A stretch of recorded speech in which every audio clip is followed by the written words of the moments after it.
Hi guys, welcome along today. Lucas Rogers speaking from the Rogers Property Group. Here to talk to you today about Budget 2019. As you're probably aware, well, it's certainly been all over the news. The government's just released its 2019 budget last week, so we've been busily going through that and pulling it apart and having a look at the wins and the losses for everybody involved with that. Now, I thought what I'd do today is really take the budget back to basics. And I know a lot of people hear about deficits and surpluses and this and that and this, but I really think that a lot of people who aren't watching the news, who aren't politically following the environment, are a bit unsure as to what all this sort of thing means. Now, I suppose the easiest way to break it down is look at the government like one big business. And it's probably, well, it is Australia's biggest business. You have its customers, which are us, the taxpayers, and you have the business, which is the government, which takes in revenue and pays for expenses and provides a service to us. So as I said, it's a big business, and it's a very, very difficult business to run because you've got a lot of customers, which are us, which I suppose don't like paying tax, always seem to be unhappy, always complaining that the money's getting spent in the wrong part. So it's a very, very difficult thing to run. So what's the deficit versus a surplus and so on? So it's like balancing your own bank accounts, like running a little profit and loss statement for yourself. You have revenue coming in, which is in the form of taxes, and those taxes can come in the form of everything from stamp duty to obviously individual taxes to company taxes and so on. And then of course they have expenses. The biggest expense that a government has is welfare. It takes up about 40 to 50% of all taxes or all revenue that comes in goes out the other end on welfare. So it's really just a redistribution of income really at the end of the day. And then of course you've got your roads and facilities and bits and pieces that go on top of that. So that's really how the money comes in and how the money goes out. So what is a deficit and what is a surplus? Well, a surplus is when the government is really spending less money than it's bringing in, okay? And that's the ideal situation for it to be in. Like any household, like any business, you want it running at a profit, okay? Not too big a profit because or else people want more money getting dished out, but it needs to be running at a profit. The government shouldn't be getting too far into any deficit. So years ago when the Howard and Costello governments were in, they had a very, very good few terms there, and they took the country right into a very, very strong surplus area. It was a very, very good time for Australia. Then there was a change of government.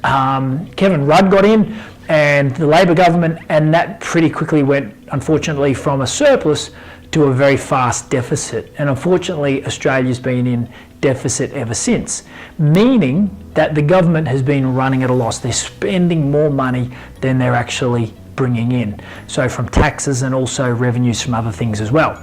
Now, so what we're hoping that's going to happen, and what this latest budget has said, is the catch cry of it is back in black.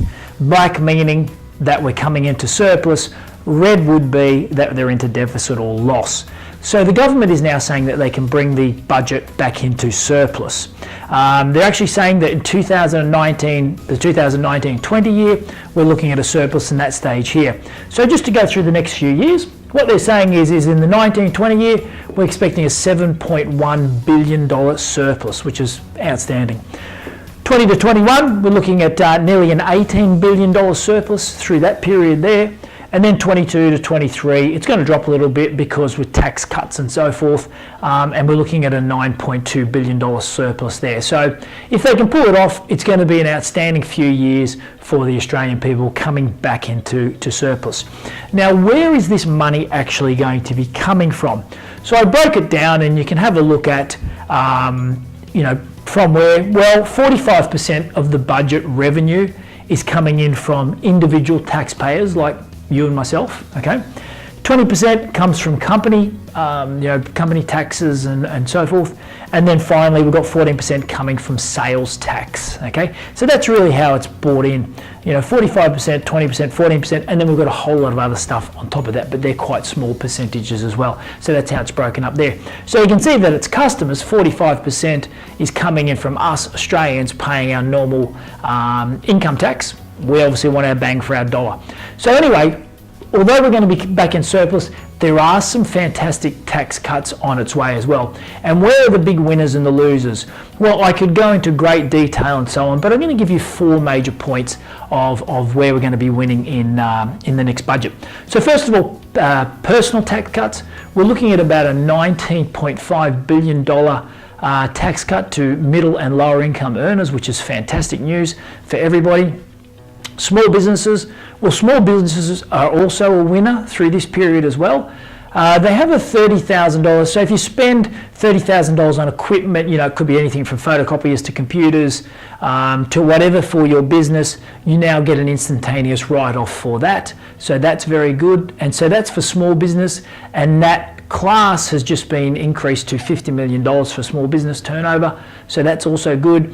What they've also done is the government's looking to upskill people as well, so they've made a large contribution to apprenticeships and so on to help people upskill and earn more money and become more valuable to their employers. Infrastructure, and this is where people really think that most of their money goes to when it comes to how much government spends, infrastructure such as roads, bridges and so on, but that actually is very, very small percentage of where your tax goes. Now, the government's allocated $100 billion across all states to upgrade infrastructure over the next few years, and that is a great way for the tax money to be spent, because that improves our nation, improves our efficiency and so on, and takes us right into the future. So great way to spend money. And then of course our regulators. So what the government has done is they've allocated a $1 billion, there's a $1 billion allocation to the ATO to try and chase multinational companies that aren't paying their tax. Okay, they have these, offshore tax schemes and so forth, where these guys are just avoiding their tax. And they're also going to be chasing high net worth individuals that have been avoiding tax as well. So that's going to be a great big contributor to our surplus coming up. So our 4 big points are personal tax cuts of $19.5 to $20 billion. Small businesses are winners as well because they get the extra write-offs and there's more money going to apprenticeships and upskilling people. Infrastructure spend, well, they're looking at over $100 billion there, which is great. And then finally, the regulators, they're going to be chasing high net worth individuals and multinational companies who've been avoiding their tax. So yeah, very good budget. I think it's going to be great for Australia over the next few years, especially if we can get back into this surplus level. And I suppose everybody's going to be voting in the next couple of months, and good luck with that, and may your vote count. Take care, everybody. We'll catch you again soon.